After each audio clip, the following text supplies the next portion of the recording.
A Rádio Rio de Janeiro leva até você Mediunidade e Obsessão. Um programa que se propõe tirar suas dúvidas sobre esses dois temas com base na doutrina espírita.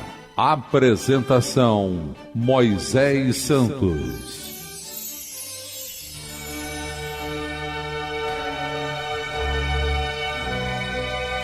Caríssimos ouvintes da Rádio Rio de Janeiro, eu sou Moisés Santos e este é o programa Mediunidade e Obsessão. Estamos comemorando o aniversário de Edivaldo Pereira Franco, o médium que nos trouxe como intermediário esta obra que estamos estudando, Reencontro com a Vida, do autor espírito Manuel Filomeno de Miranda. Você que está nos acompanhando, meu caro ouvinte, veja que estamos na segunda parte desse livro, onde as instruções psicofônicas dos mentores passam a ser acompanhadas por relatos pessoais. No último capítulo, nós estudamos as sutilezas da obsessão. Estudamos a obsessão simples e o quanto esse enraizamento inicial desse processo, que já representa uma condição grave para a condição da saúde de espírito, temos hoje um relato que apresenta-se por título como Remorso Tardio. Aporto neste cais de segurança na condição de náufrago, que foi vencido na voragem ciclópica do próprio desespero. Então aqui a comunicação inicia-se com essa figura de que o espírito estava em desespero, estava num mar revolto de dores, de condições afligentes, e encontrou um cais seguro, um cais de porto onde ele pôde agora aportar. Foi como ele iniciou dizendo: aporto neste cais de segurança. Está se referindo ao momento da comunicação mediúnica. E assim o médium psicofônico age como um receptor que eleva a segurança do comunicante pelo acolhimento e por toda a estrutura da reunião mediúnica. E ele continua: a embarcação frágil do corpo despedaçou-se no encontro com os arrecifes da realidade. Transitei no mundo hebetado pela ilusão, mascarando uma felicidade que me encontrava distante de possuir. Por que não se me apagam da memória as cenas de horror, que ora me envergonham e angustiam? Por que não se diluem as imagens das lembranças como a neblina que o sol desmancha? É que o Calceta deve expiar os seus crimes até o momento final, sorvendo o fel que acumulou, de forma que não fique qualquer vestígio. Então veja, meu caro ouvinte, que o comunicante já está numa situação de transmitir a sua desdita, de transmitir a sua experiência, e ainda fazendo perguntas e ele mesmo já respondendo. Então é preciso que haja aprovação, é preciso que haja a expiação das dores para repararmos mentalmente diante da necessidade que a justiça divina estabelece como condição para a saúde do espírito. Por que a ilusão é tão poderosa em nosso peregrinar terreno? Outra pergunta que ele faz. E ele continua: considerei a vida física uma viagem ao encantador país do prazer, fluindo até o cansaço todas as sensações com que o corpo brinda a existência. Acreditei que não cessariam as alegrias e os gozos aos quais me entreguei de maneira irrefreada. Não posso dizer que sucumbi às paixões, porque elas estavam em mim, e comprazia-me experimentá-las em todas as suas formas e manifestações. Então, segundo aqui o relato, nosso companheiro está nos apontando a necessidade de compreensão da fraqueza de espírito ou da fraqueza da carne. Vamos esclarecer esse conceito. Esclarecendo conceitos. Fraquezas da carne ou do espírito? Do livro Na Seara do Mestre, autor Pedro de Camargo, capítulo Espiritualidade. Geralmente, sempre que o indivíduo claudica, ou seja, erra, na senda da moral ou do dever, costuma-se atribuir o fato às fraquezas da carne, quando, em verdade, o único responsável é o espírito. Assim como a arma empregada para perpetrar o homicídio não responde por aquele delito, assim também a matéria nada tem que ver com as erronias, as faltas e as iniquidades que praticamos, visto como ao espírito compete dirigi-la, submetendo seus arrastamentos ao controle da razão e da consciência. Quando um barco bate de encontro aos recifes e sossobra, a culpa não cabe ao leme, mas àquele que o manobra, porquanto é da obrigação do timoneiro conhecer a rota por onde navega. Se verifica uma colisão entre duas embarcações envoltas em cerração espessa, a responsabilidade não é do nevoeiro, mas dos respectivos capitães dos navios, que não providenciaram as medidas adequadas para esses transes, a fim de evitar o abalroamento. Então vejamos que aqui há uma sintonia muito grande entre o relato, a comparação que foi feita do comunicante e explicando a sua necessidade de reparação, com a explicação de Pedro de Camargo, ambos se referindo à embarcação, a nevoeiro, a colisões, a equívocos que não se pode atribuir à matéria, mas sim às conquistas de espírito. E o nosso comunicante continua: entreguei-me ao desvario do sexo sem controle, ferindo sentimentos, traindo confiança, despedaçando esperanças, sob o jugo de incessante necessidade de renovação dos gozos. Arrogante e vulgar, disfarçava sob tecidos caros e bem talhados a escabrosidade do ser que era. Sabia dissimular os sentimentos vis, assumindo postura social elegante e trato cuidadoso. Atraía pelo porte, pelas maneiras e pela forma de seduzir, fazendo de conta que estava sendo conquistado. Hábil no manejo da palavra e perverso na satisfação do egoísmo, as pessoas de que me utilizava não passavam de paixões momentâneas, e eram substituídas por outras, assim que o tédio me tomava. Viajei pelas emoções alheias, como um canibal que se compraz no sofrimento da sua vítima. Não esperava que a morte, sempre à espreita, me surpreendesse em um momento de lascívia, de desgaste do organismo vitimado pela insaciabilidade dos desejos. Não morri, porém.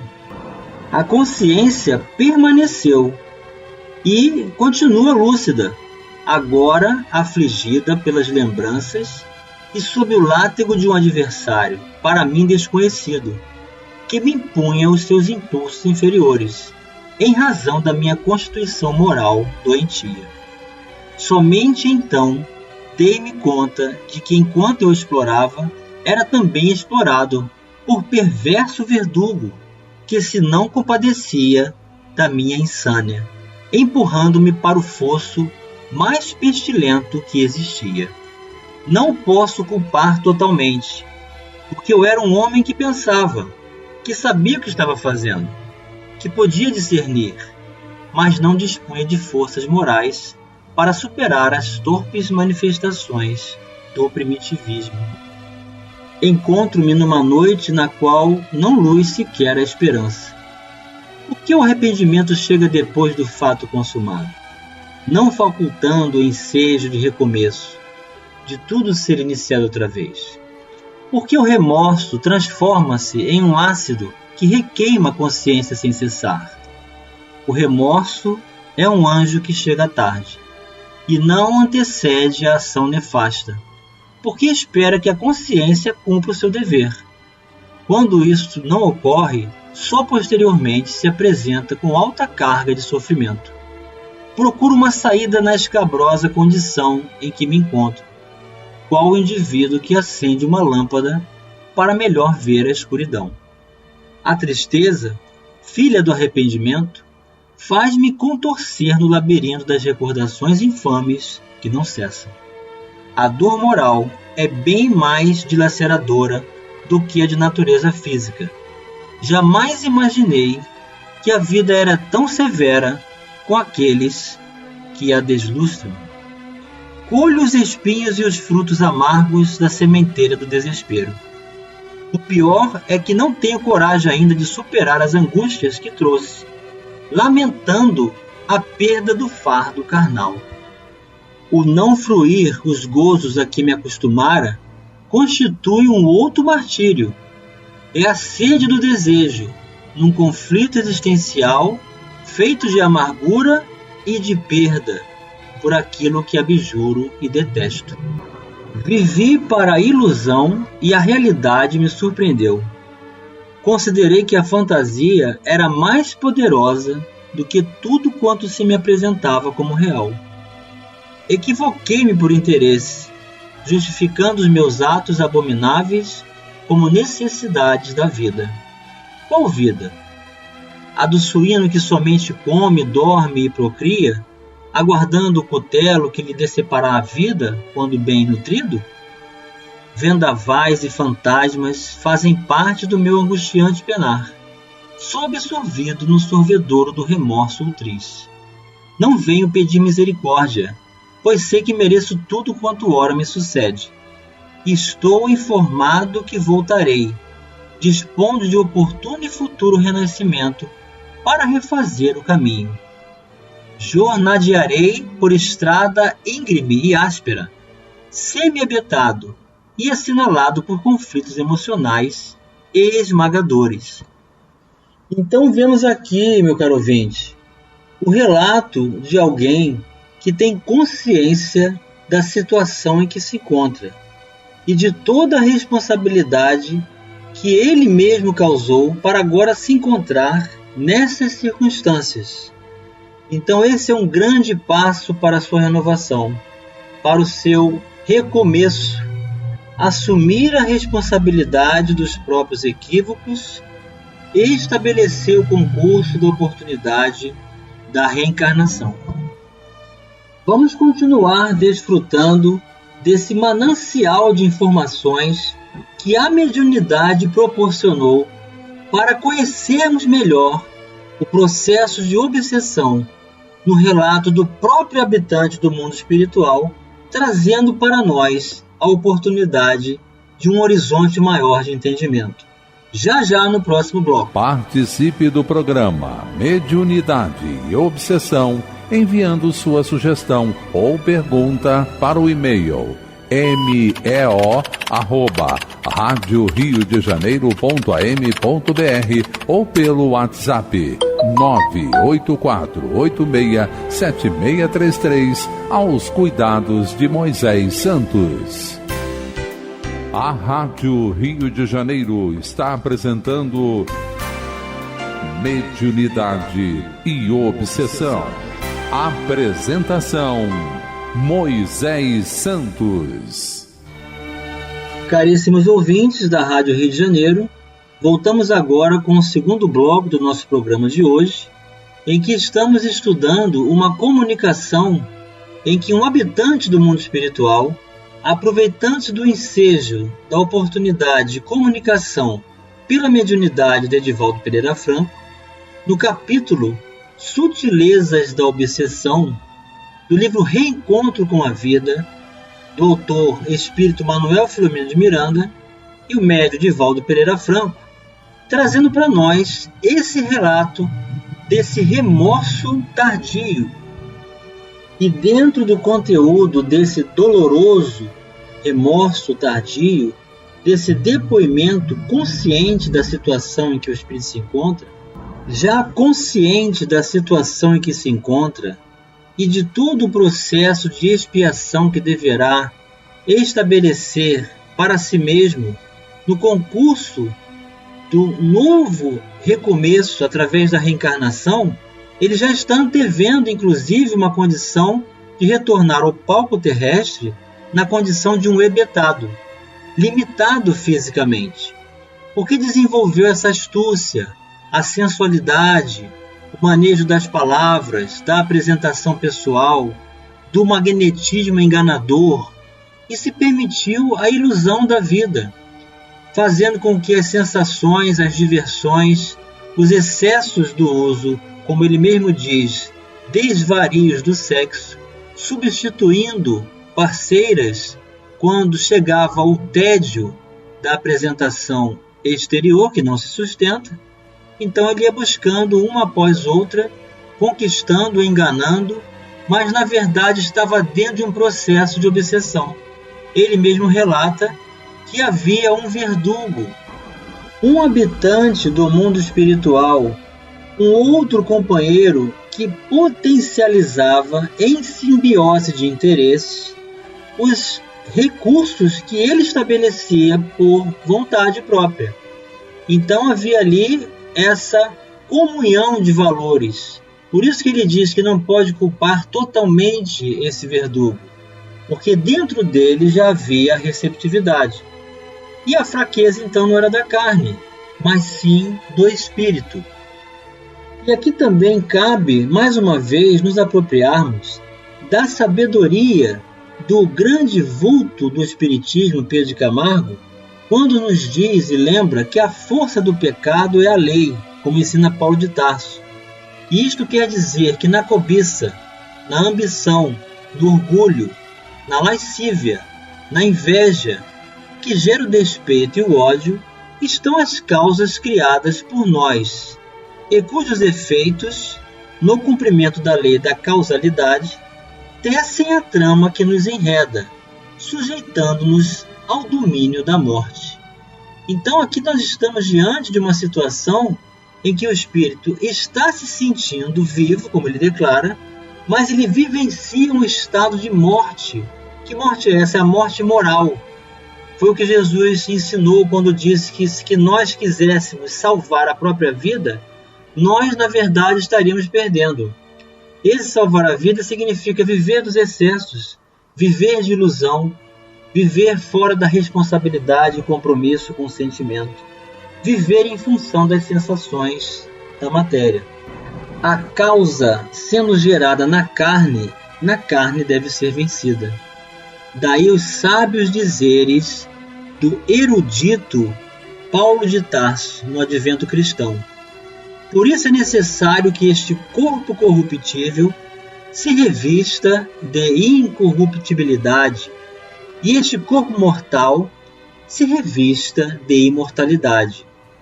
Quando, pois, este corpo corruptível se revestir de incorruptibilidade e este corpo mortal se revestir de imortalidade, então se cumprirá a palavra que está escrita: tragada foi a morte na vitória. Então eis o caminho sugerido pela espiritualidade superior para vivermos plenamente em abundância e saúde espiritual, buscando as alegrias cristãs das ocupações com o compromisso do bem, e que a mediunidade com Jesus pode proporcionar como recurso educativo, lapidador, incitando-nos sempre valores superiores à superação e à coragem perante as adversidades. E o comunicante então vai concluir: reiniciarei o caminho percorrido de forma que apague as pegadas de dor e sombra que ficaram como sinais do meu passo anterior. Traí, menti, enganei, a mim mesmo iludindo, porque ninguém foge da consciência que se anestesia, para logo recuperar a lucidez. Fui convidado a prestar este depoimento, o que faço com insopitável emoção de sofrimento. Aqui trouxeram-me a este cais, para que aportasse em segurança por algum tempo, enquanto narro a dolorosa experiência que me permiti. Aqui o comunicante está relatando os benefícios da sua permanência no momento em que ele está em contato com o médium psicofônico, mas os recursos reunidos na reunião mediúnica estão trazendo a ele grande consolo, grande alento e recuperação para esta lucidez. Rogo escusas pelo tempo tomado, considerando que outros talvez pudessem oferecer mais preciosa lição. No entanto, a minha é de advertência, daquele que viveu equivocado, supondo-se inatacável, possuidor de todos os méritos para não sofrer, embora propiciando dores aos demais. Se a minha experiência servir de alguma forma para alertar algum entre os que me ouvem, terei logrado um fascínio de luz para tornar minha noite menos sombria. Terei iniciado a viagem de recuperação, fixando o primeiro valor do bem, a conquista inicial, que me conduzirá a outro porto de segurança. Mais tarde, quando terminar a travessia do oceano tumultuado da própria existência. Agradeço a atenção e a compaixão com que me ouvem. Assinou Wellington Aparício Coelho. Essa mensagem psicofônica, recebida pelo médium Valdo Pereira Franco, no término da reunião mediúnica do Centro Espírita Caminho da Redenção, na noite de 5 de outubro de 2005, em Salvador, Bahia. Então veja como é interessante a ocupação do bem, a retomada da ressignificação da vida e dos valores, que agora o comunicante está pedindo orações. E em resposta ao comunicante, se assim procedermos, por conta do conhecimento desta comunicação, não só estaremos ajudando a nós mesmos, nos aproximando da realidade de espírito, que o próprio habitante do mundo espiritual relatou, como estaremos auxiliando a ele a seguir um novo caminho de luz, agora beneficiado pelas suas próprias palavras. Então é assim, meu caro ouvinte, que nós vamos entender esse compromisso com a mediunidade como um recurso de iluminação, de educação, de oportunidade de facearmos com as experiências dos próprios habitantes do mundo espiritual, que, trazendo seus relatos, convida-nos também a reconsiderar os nossos valores, para que as consequências não sejam as mesmas. Então é a grande oportunidade de nós nos enxergarmos e estabelecer o concurso agora de novos valores, dando direção para a aquisição das virtudes pelo trabalho do bem e não nos permitirmos a essas condições desfavoráveis da falta de lucidez e de saúde integral do espírito. E chegou o momento, meu caro ouvinte, de você receber a mensagem ao seu coração. Mensagem ao coração. Onde há o Espírito do Cristo, aí há liberdade. Proclama o intimorato apóstolo da gentilidade, Paulo de Tarso. Jesus jamais constrangeu alguém a crer deste ou daquele modo. Tocava o íntimo do indivíduo, procurando como sábio educador despertar as energias latentes que ali dormitavam. Remia pela educação, porque educar é pôr em ação, é agitar os poderes anímicos, dirigindo-os à conquista do bem e do belo, do justo e do verdadeiro, que concretizam o ideal de perfeição, pelo qual anseia a alma cativa e prisioneira da carne. Pedro de Camargo para os nossos corações, meu caro ouvinte, do livro Na Seara do Mestre, convidando-nos à ressignificação e o sentido verdadeiro de liberdade quando nos permitimos a viver com o Espírito do Cristo em nossas vidas, buscando o seu Evangelho, buscando a verdade nele próprio, em seus ensinamentos, em seus exemplos, como guia da humanidade, também o nosso guia particular. Vamos irradiar para Jesus, porque Jesus, meu caro ouvinte, já irradia para nós. Falta a nossa conexão com Ele, porque quando estivermos conectados a Ele, permanecendo nele e vivendo a sua mensagem, nós estaremos vivendo a verdadeira libertação de espírito. Portanto, a lucidez, a consciência, a coerência e a construção da saúde verdadeira, integral do espírito em nossas vidas hoje e sempre. Grande abraço e até o próximo programa. A Rádio Rio de Janeiro apresentou Mediunidade e Obsessão.